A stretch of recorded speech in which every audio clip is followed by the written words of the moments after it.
What's up, y'all? This is part 7 of my life story from innocent child to convicted killer. So, the two first main traumatic experiences were the first sexual experience, rape, and first time that I realized how people really were. Already got fucked over by the, courts and the system that's supposed to be protecting kids. They already fucked me over. Now everybody's parents straight lied on me just because. So like, I'm realizing that nothing matters. Like things that I thought aren't really accurate. I'm getting an understanding of how the world works, and I'm getting that one thing that has stuck with me for the rest of my life. I don't give a fuck. I don't give a fuck. Fuck it. Fuck it. I don't care. And I'll say that over and over until I believe it, and then you do believe it, and then you really don't care.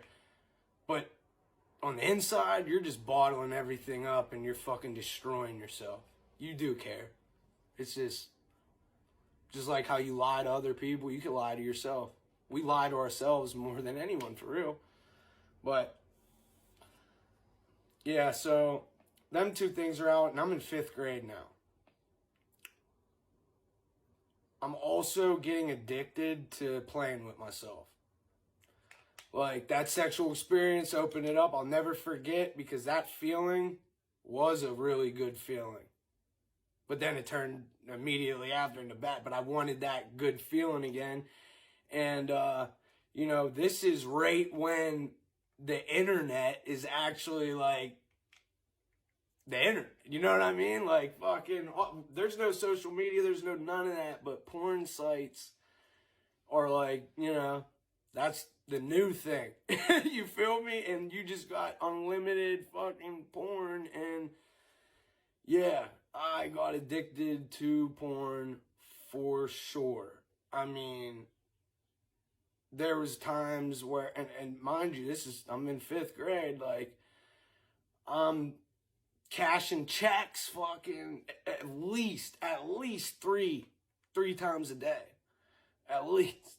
Like, it's just bad. And then, okay, junior high, 5th grade, 6th grade, 7th grade, and 8th grade. Now, there's two people that I got to introduce you to, and they're going to be in my life story a lot. And for those of you that do know my story, the one person, you guys know what happens in the end with him. So, but for you that don't, I'm not going to spoil that shit. My cousin, Freddie, okay? Even though he's my cousin, we were like best friends. It's fucked up what happened to us. But again, I don't want to spoil shit. We'll get into all that. But my cousin Freddie, okay? His mom, my aunt, is my mom's sister. And right next door to my cousin Freddie and my Aunt Dana's house is Jimmy's house. So he's the neighbor, but me, Freddie, and Jimmy, we were like this growing up. You know what I mean? And they were older than me, so I looked up to them and wanted to do everything they wanted. And I was invited to hang out with them and all their friends. And then their friends became my friends. So a lot of people, they're nervous, when they're going into 5th grade. Because you got all these older kids. You don't know who they are or anything. Me, I couldn't wait, because that's where all my friends were in 8th and 7th grade. So when I got there, I was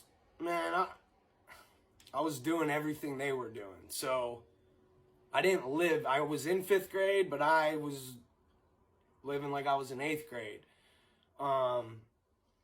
And yeah, the girls in 8th grade, they didn't treat me like I was a 5th grader. They didn't treat me like that. And started having actual sexual experiences where it wasn't right. I was with it. And yeah, that became, the sex and everything became an addiction before the drugs. But the drugs came right with it. And that's when I started smoking weed. All the 8th graders and the 7th graders, they were smoking. They just started smoking, so I started to. And it grew from there. And man, when you're constantly around older kids, you're just nonstop trying to fit in and impress people, and you're doing the fucking most, you know? You're destroying yourself. I don't know if anybody shows this to your kids, or if any of you guys got teenagers you might want to show this to, but I'm going in deep in here, and I feel that me having all this lifetime experience, I'm 34, everything, and me being open like this, maybe some people will remember the feelings that I'm bringing out. You know, I'm pulling all this shit out of me. Like, I'm remembering more and more and more as I'm doing this. And, you know, like all you guys said, this is therapeutic. But, yeah, the drugs and the sex were, that's what made me feel good. Like, all I wanted was the love and family thing back. And that's all I wanted. And now, finally, there's something that truly makes me happy and feel good. And that, to me, I would do anything to feel good. I just wanted to feel good. I was tired of crying myself to sleep and having so much anxiety. I'm throwing up on myself. Like, no bullshit. I'd be like, I remember getting taken to the doctors and shit, thinking that something's wrong. They were trying to say I was allergic to chocolate the one time. All kinds of shit, when, no, I'm just scared and freaking out all the time and thinking that maybe tomorrow my life will go back to normal. Like, and I'm panicking so much that I fucking vomit. And I'm too scared to get out of my bed because I'm still in an unfamiliar, like, it's just like, yeah, so with the drinking, the drugs, and, you know, the sexual activity, that made me feel good. And I slowly stopped caring.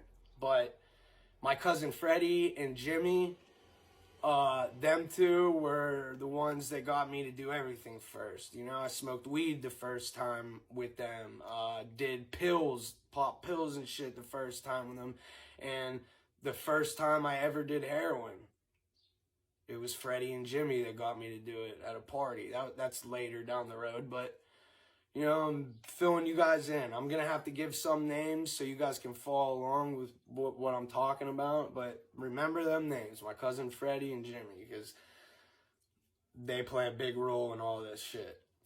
And I had tons of friends, man. I wasn't a violent dude. Like, you talk to anybody now, like, yeah, they're gonna say, like, he's a fucking murderer. He's violent. He does this. He does that. I've never once been the aggressor ever in my fucking life. I have never once threw the first punch ever in my life. In prison, I did attack first, but it was because I was gonna get attacked. You feel me? I'm not gonna sit and wait in there. No. But, yeah. That's how I've always been. Never once got in a fight in school with anybody. I got along with everybody. Now, guys, homies, boys, my boys, I did have some friends in my grade, like a couple that I chilled with. The grade above 07, people graduating 07, those were mostly, you know, people I got along with better than my grade. And then the 2 grades above were who I partied and hung out with, like all that. But the girls, all the girls that were my age and my grade, graduating 08, there's a handful of girls that I'll be talking about. One of them I'm actually dating right now, but we've been best friends. I've been their bro. I'm their protector. Like, I love them. Those are my sisters. All beautiful and sexy as hell. And, yeah, attracted to all of them. But, like, didn't cross the line like that.